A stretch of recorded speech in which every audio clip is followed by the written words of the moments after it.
Bonjour à tous et bienvenue sur Jurassic Hack. Aujourd'hui, on s'attaque à la machine Celestial de Hack the Box. Il s'agit d'une machine Linux moyennement complexe à résoudre. En effet, cette machine met en lumière une vulnérabilité liée à une application web développée en Node.js, notamment une faille de désérialisation qui permet l'exécution de commandes à distance. Comme toujours, nous commençons par une phase de reconnaissance réseau à l'aide de l'outil Nmap.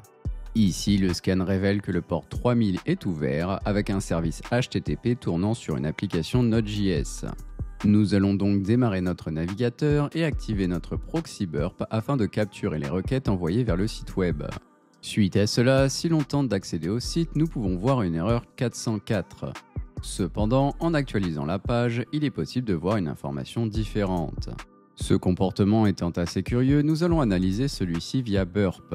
En effet, en accédant à notre interface, il est possible de voir que notre header cookie contient le paramètre profil disposant d'une valeur en base 64.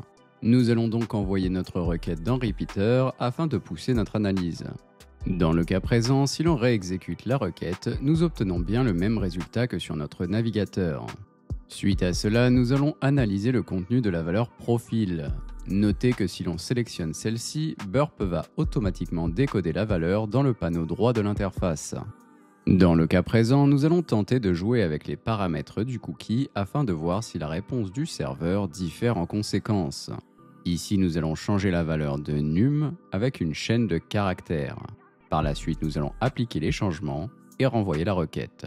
Ce léger changement semble avoir déclenché une erreur du côté serveur. En effet, si l'on analyse la réponse, il est possible de voir une erreur de désérialisation impactant Node.js. Cela est particulièrement intéressant car nous pourrions éventuellement exécuter du code via ce mécanisme. Pour votre information, une attaque de désérialisation se produit lorsqu'une application accepte des objets sérialisés, ici notre cookie, provenant de sources non fiables. Par la suite, l'application les désérialise sans effectuer les vérifications appropriées. Ce processus peut être exploité pour injecter des structures spécialement conçues qui, une fois désérialisées, permettent d'exécuter du code arbitraire. En Node.js, cela concerne notamment certaines bibliothèques vulnérables, comme dans le cas présent, Node Serialize.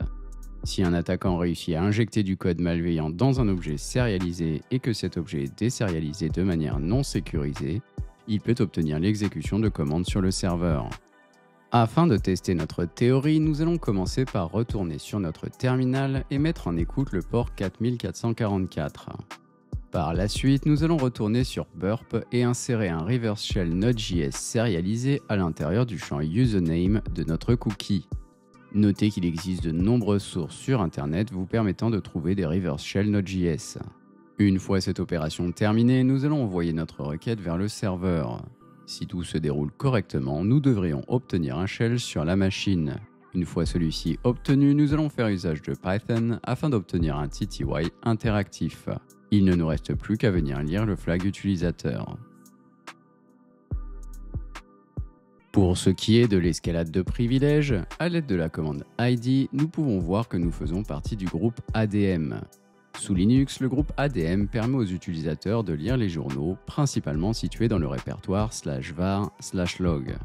En explorant le fichier syslog situé dans varlog, nous pouvons notamment constater qu'il existe un cron job exécutant un script Python en tant que root. De plus, celui-ci est situé dans notre répertoire utilisateur, il est donc possible que nous soyons en mesure de le modifier. Afin de valider cela, nous allons exécuter la commande ls sur script.py et confirmer que nous sommes en mesure de l'éditer. Dans le cas présent, pas de problème. Le reste de l'escalade de privilèges est relativement simple. Nous allons ouvrir un nouveau terminal et mettre le port 5555 en écoute. Par la suite, nous allons retourner sur notre terminal précédent et injecter un reverse shell Python à l'intérieur du fichier script.py. Si tout se déroule correctement, nous devrions obtenir un shell en tant que root après quelques minutes d'attente. Il ne nous reste plus qu'à venir lire le flag root situé dans /root/root.txt. C'est tout pour aujourd'hui, j'espère que vous avez apprécié cet épisode. Si la vidéo vous a plu, n'hésitez pas à laisser un commentaire, à vous abonner à la chaîne et bien évidemment le meilleur cadeau que vous puissiez faire, c'est de partager et d'en parler autour de vous. Merci d'avoir regardé et à très bientôt.